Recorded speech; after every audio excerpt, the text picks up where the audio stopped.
All right, this video is going to be about person perception. This is a general term for how we make impressions of other people. Person perceptions are based on a variety of factors.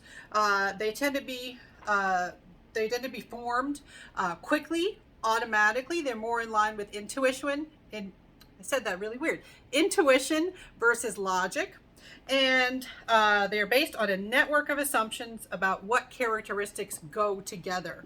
So you see a certain person, maybe you're in a college campus, somebody walks in carrying a briefcase, they've got a professional looking jacket on, and you might say, oh, that person's probably a professor. And you may or may not be correct, but you're making assumptions. You're making impressions based on these things. You might meet someone for the first time and you realize they have a very loud voice. You're like, this person must be very loud.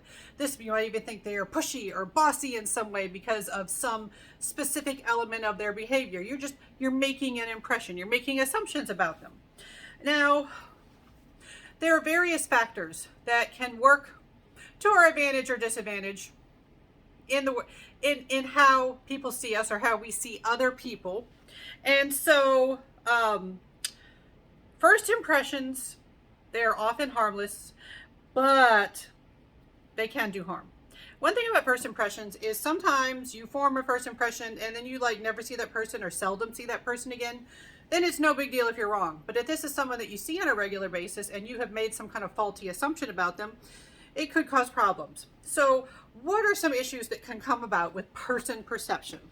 Well, one thing we need to address is this thing called a self-fulfilling prophecy. Self-fulfilling prophecy. If you've heard the word prophecy before, that's predicting the future. Self-fulfilling means you are making it come true in some way. And this is when your expectations of someone else change your behavior toward that person. All right, so you expect them to act a certain way, you change your behavior towards them, and then you end up influencing their behavior.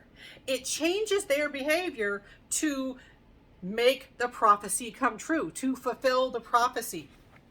So let's say you see you're meeting a professor, and you have heard that this professor is rude or mean or strict or tough.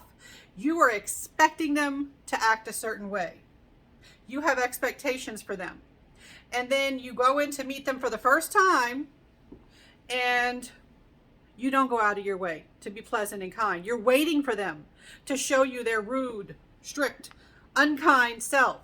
And so you might be kind of short. You might not be very friendly. You might be on the defensive. And if they just say something like, oh, what time is it right now? And they might just be asking because they're curious, but you think they're saying you are late, and so then you're like, what, you didn't tell me I had to come at a certain time. And so you're rude to them.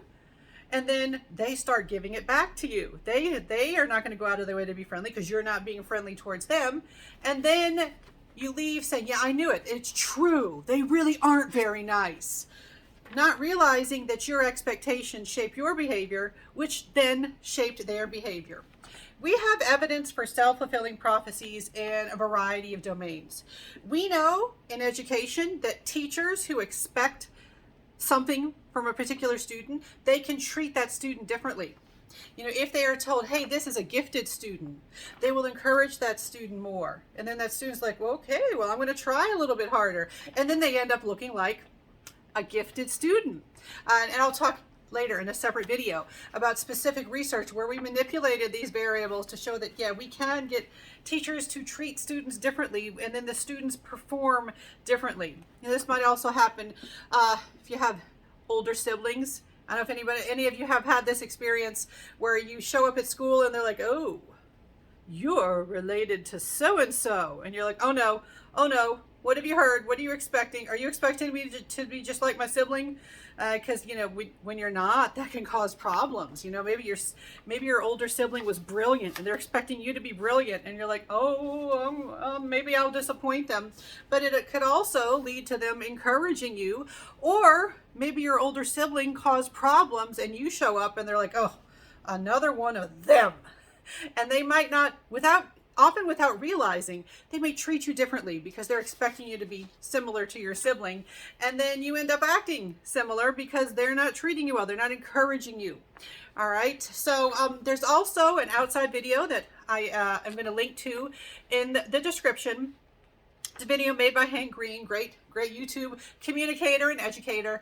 And it talks about luck as a self-fulfilling prophecy, that if you think you are lucky, you will perceive luck happening all around you. People will perform differently and act differently and behave differently when they think they're having good luck. All right, so that's, so if you want some more information, you can watch that video to get an additional example of a self-fulfilling prophecy at work. Now, some related concepts. We have this thing called a halo effect. All right, you know what a halo is, so in religious imagery, we often put a halo around the people who are morally good. All right, at least in Christian-based imagery. All right, so we have the halo means like, hey, they're good, they're wonderful. The halo effect, this occurs when your social perception of a person, the entire social perception, is constructed around a single central trait. That means you let one characteristic determine your entire perception of a particular person. And so this can be something like whether you think they're a nice person, whether they are warm or cold, whether they are helpful, not helpful, good or bad, well-behaved, not well-behaved. It could be something like, my child likes to wear a lot of black clothes. All right. If you really want to tease them, like my younger sibling might call them emo, and they're like, "I'll stop that." All right. They wear a lot of black clothes. So some adults will see them and be like, "Oh, who's this delinquent?" All right. And they don't get to know my child. They don't get to see that they are a lovely, kind, wonderful person. They just focus on that one thing, and it forms this halo effect where it's like, oh, I am going to form all of my expectations based on this one central characteristic that's observable to me. I'm going to focus on that. I'm going to make my expectations based on that. This leads us to concepts like the what is beautiful is good effect.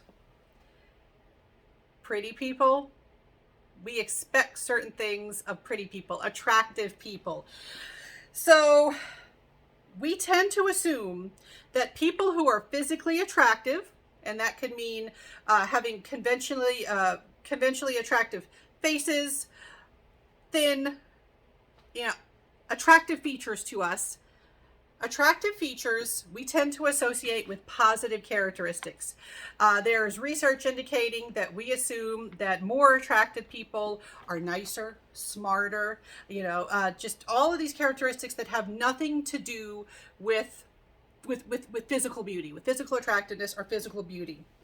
And the thing is, yes, that evidence does exist, but as we've done more research on the what is beautiful is good effect, we actually see that things are more complicated. And I think I've mentioned it in a previous video. It might not be for this class though, so in case you have not seen my previous video where I mentioned this before, I've actually done some research on people's ratings of professors. There's the site ratemyprofessor.com, because ratemyprofessor.com, it used to have a feature where you could give a chili pepper to the hot professors, because that's relevant, right? You don't want to take a class with a professor who's not hot. All right. And, it's one of those things the professors were always like, why is that there? Because if you don't have one, you're like, why don't I have one? And then if you do have one, I wouldn't know. But the people who did have one, they were like, ew, I don't want the students to be looking at me that way. Ew. And so, I actually conducted some research on the way that being exposed to Rate My Professor information, like if they have the chili pepper and the descriptions, the comments, the ratings for Rate My Professor, how that can influence students' expectations for a particular class.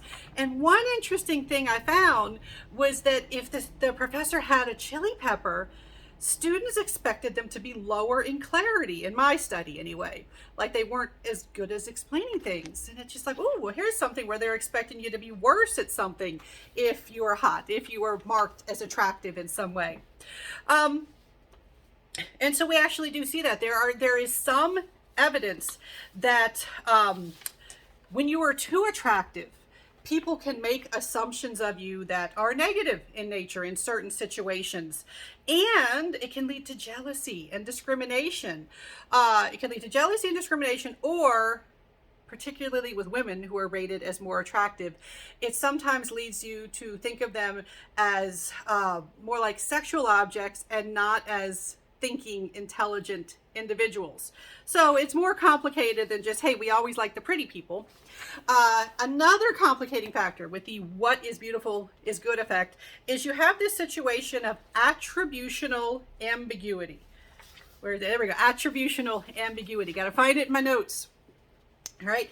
This is a situation where you're not entirely sure why someone is treating you a certain way. So if you are a very attractive person, you have this awareness that you have attractiveness, and someone comes up and they're being very kind, you might have doubts like, well, are they being very kind because, maybe they want to date, or they just, they find me attractive, or are they generally kind? Are they generally interested in what I have to say?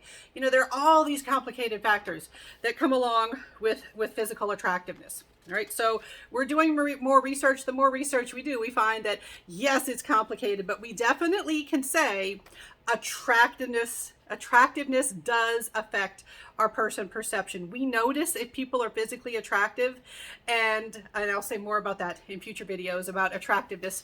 But we notice people's attractiveness, and it can sway our perception of them, either in the positive direction or a negative direction.